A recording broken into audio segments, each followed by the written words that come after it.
Praise the Lord. ஆண்டவரும் அருமை இரட்சகருமாகிய இயேசு கிறிஸ்துவின் நாமத்தில் நான் உங்களை வாழ்த்துகிறேன். மறுபடியுமாக கர்த்தருடைய பரிசுத்தம் உள்ள சன்னிதானத்திலிருந்து கர்த்தருடைய பரிசுத்தமான வார்த்தைகள் மூலமாய் உங்களை சந்திப்பது மிகுந்த மகிழ்ச்சி. அருமையான தேவனுடைய பிள்ளைகளே, ஆண்டவருடைய சமூகத்தில் அமர்ந்து ஜெபித்து பரிசுத்த வேதாகமத்தை வாசித்து கொண்டிருக்கும் பொழுது தேவனுடைய பரிசுத்த ஆவியானவர் எனக்கு கற்றுக் கொடுத்த ஒரு காரியத்தை, ஒரு கன்வென்ஷன் கூட்டத்தில் 3வது நாள் நான் பிரசங்கித்த ஒரு காரியம் அது. அதை முழுவதுமாக பிரசங்கிப்பதற்கு எனக்கு நேரம் போதவில்லை. அதை நான் கொஞ்சம் பேலன்ஸ் செய்தி வைத்திருந்தேன். ஆண்டவர் என்னோடு கூட சொன்னார், இந்த செய்தியை சொல் என்று. அந்த செய்தியை உங்களோடு பகிர்ந்து கொள்ள விரும்புகிறேன். சற்று வித்தியாசமான ஒரு செய்தி. ஒரு ஓப்பனர் கன்வென்ஷன்ல இப்படி ஒரு செய்தியை ஆண்டவர் சொல்லுவார் என்று யாரும் எதிர்பார்த்திருக்க மாட்டாங்க. நானும் எதிர்பார்க்கல. தேவன் அந்த செய்தியை என்னோடு கூட பேசினார். அதை ஜனங்களோடு பகிர்ந்து கொள்ள கர்த்தர் உதவி செஞ்சார். நான் வாசிக்கிறேன் பாருங்க. வாசித்த பின்பு செய்திக்கு தலைப்பு சொல்றேன், யோனாவின் புஸ்தகம். யோனாவின் புஸ்தகத்தில் மிக முக்கியமான ஒரு வார்த்தை இருக்கிறது. வாசிக்கிறேன். யோனா 1வது அதிகாரத்தில் யோனாவை பார்த்து கேட்கப்படுகிற கேள்விகளை பாருங்களாம். யோனா 1வது அதிகாரம் 8வது வசனம். அப்பொழுது அவர்கள் அவனை நோக்கி, யார் நிமித்தம் இந்த ஆபத்து நமக்கு நேரிட்டது என்று நீ எங்களுக்கு சொல்ல வேண்டும். உன் தொழில் என்ன? யோனாவை பார்த்து கேட்கிறாங்க. முதலாவது, உன் தொழில் என்ன? 2வது கேட்கிறாங்க, நீ எங்கே இருந்து வருகிறாய்? உன் தேசம் எது? நீ என்ன ஜாதியான் என்று எங்களுக்கு சொல்ல வேண்டும். உன் தொழில் என்ன? நீ எங்கே இருந்து வருகிறாய்? உன் தேசம் எது? நீ என்ன ஜாதியான்? அவங்க கேட்கிற கேள்வி. இதுல 2 காரியத்தை எடுத்து பேசுவதற்கு கர்த்தர் உதவி செஞ்சார். 1, உன் தொழில் என்ன? 2, உன் ஜாதி என்ன? நீ என்ன ஜாதியான்? இப்போ நாம் தியானிக்க போற செய்திக்கு தலைப்பு தான், நீங்க என்ன ஜாதி? நீங்க ஜாதின்னு சொன்ன உடனே நம்முடைய இந்திய தேசத்தில் இருக்கிற கட்டமைப்பை வைத்து நீங்கள் யோசித்து விடக்கூடாது. பைபிள்ல ஜாதி என்று சொல்லப்படுவது நேஷன் என்று ஆங்கிலத்தில் எழுதப்பட்டிருக்கிறது. தேசத்தை இல்லை என்று சொன்னால் இனத்தை குறிப்பதற்கு பயன்படுத்தப்பட்ட வார்த்தை தான் ஜாதி. சரியா?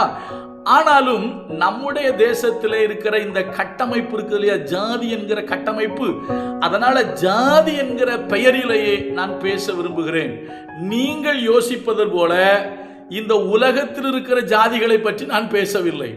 உலகத்தில் உள்ள ஜாதிகளை பற்றி பேசுவது என்னுடைய வேலையும் அல்ல.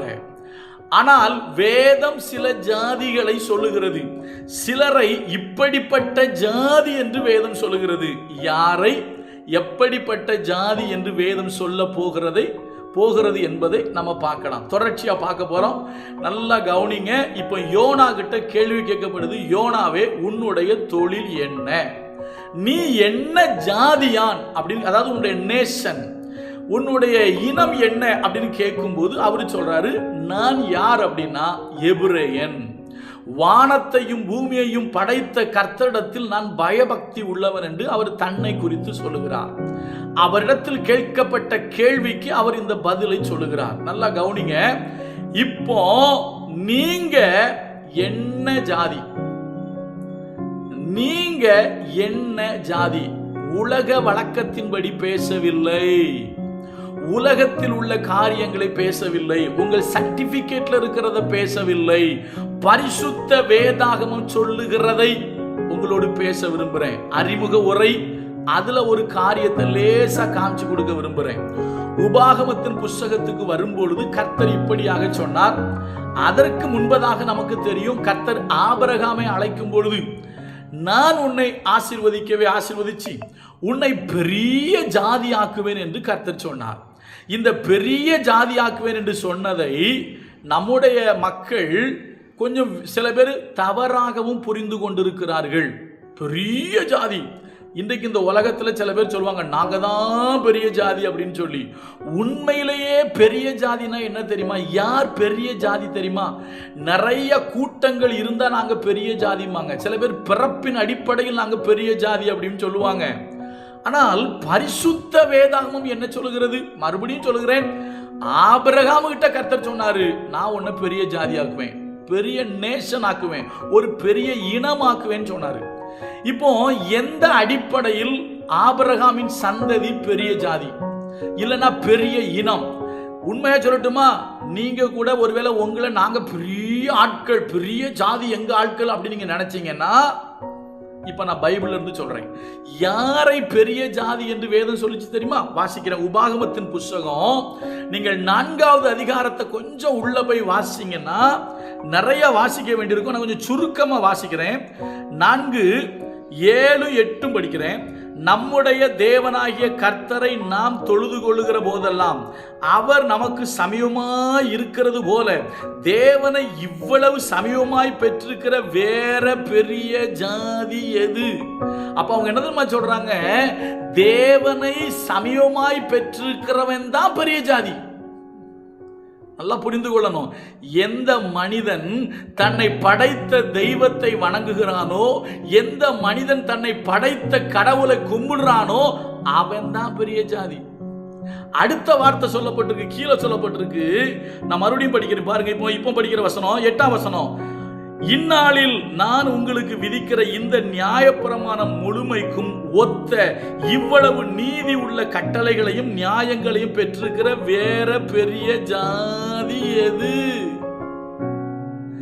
ஐயா, பரிசுத்த வேதாகமத்தை போல நீதி உள்ள, வரலாறு உள்ள, நியாயம் உள்ள, தேவனுடைய வார்த்தைகள் உள்ள, ஞானம் உள்ள, இவ்வளவு அதிகமான கட்டளைகளை பெற்றிருக்கிற வேறு பெரிய ஜாதி எதுங்கிறார்? 2 காரியம் சொல்றாரு. இதை கொஞ்சம் முன்னாலே நீங்க படிக்கணும், நேரம் இல்லாதனால சுருக்கமா சொல்றேன், நல்லா கவனிங்க. அப்போ கர்த்தரை தெய்வமாய் கொண்ட ஜனந்தாயா பெரிய ஜாதி? அதாவது உங்களை படைத்த தெய்வத்தை யார் வழிபடுகிறார்களோ, வானங்களையும் பூமியையும் சமுத்திரத்தையும் மனுக்குலத்தையும் காணப்படுகிறவைகளையும் காணப்படாதவைகளையும் சிருஷ்டித்த ஒரே ஒரு கடவுள், ஒன்றான மெய் தெய்வமாகிய ஆண்டவராகிய இயேசு கிறிஸ்துவை யார் வழிபடுகிறார்களோ அவர்கள்தான் பெரிய ஜாதி என்று வேதம் சொல்லுது. படைத்த தெய்வத்தை வணங்குபவனே பெரிய ஜாதி. 2வது, இவ்வளவு நியாயமான கட்டளைகள், நியாயப்பிரமாணங்கள், கட்டளைகள், கற்பனைகள், பிரமாணங்கள், சாட்சிகள், ஆகமங்கள், இப்படி வரலாற்று செய்திகள், இப்படி ஏராளமான செய்திகள் உள்ள இந்த வேதத்தை பெற்றிருக்கிற ஜாதியே பெரிய ஜாதி. இப்படி சொல்லட்டுமா, எந்த மனுஷன் பரிசுத்த வேதாகமத்தை வாசிக்கிறானோ, பரிசுத்த வேதாகமத்தின்படி நடக்கிறானோ, அவனே பெரிய ஜாதி. நீங்க பிறப்பின் அடிப்படையில் நாங்க தான் பெரிய ஆட்கள் மீசையை முறுக்கிட்டு அலைஞ்சிங்கன்னா, பைபிள் படி நீங்க பெரிய ஜாதி இல்லை. நான் சின்ன பையனா இருக்கும்போது எங்க ஊர் பகுதிகளில், தென் மாவட்டங்களில் ஒரு கோபம் வந்தா கொஞ்சம் திட்டுவாங்க. எப்படி திட்டுவாங்கன்னு சொல்லட்டுமா? எங்க அம்மா என்ன திட்டிருக்காங்க, நான் குறும்பு பண்ணும்போது இல்லை ஏதாவது வம்பு பண்ணும்போது சொல்லுவாங்க, சி சின்ன ஜாதி பையல அப்படிம்பாங்க. தப்பா நினைக்காதீங்க, உள்ளதை சொல்றேன். எங்க அம்மா என்ன திட்டிருக்காங்க, சி சின்ன ஜாதி பையல என்னல பேசுறா அப்படின்னு சொல்லியிருக்கிறாங்க. நல்லா கவனிங்க. இன்னைக்கு இந்த உலகம் சிலரை சின்ன ஜாதி என்றும் கீழ் ஜாதி என்றும் மேல் ஜாதின்னு பேசிக்கிட்டு இருக்கு. ஆனா பைபிள் சொல்லுது, எந்த மனிதன் படைத்த இறைவனை வணங்குகிறானோ அவனே பெரிய ஜாதி. எந்த மனிதன் படைத்த இறைவன் அருளிய வேதத்தை வாசித்து அதன்படி நடக்கிறானோ அவனே பெரிய ஜாதி. நீங்கள் என்ன ஜாதி என்பதை தொடர்ந்து பார்ப்போம். கர்த்தர் நல்லவர், அவர் கிருபை நம்மேல் என்றும் உள்ளது. God bless you.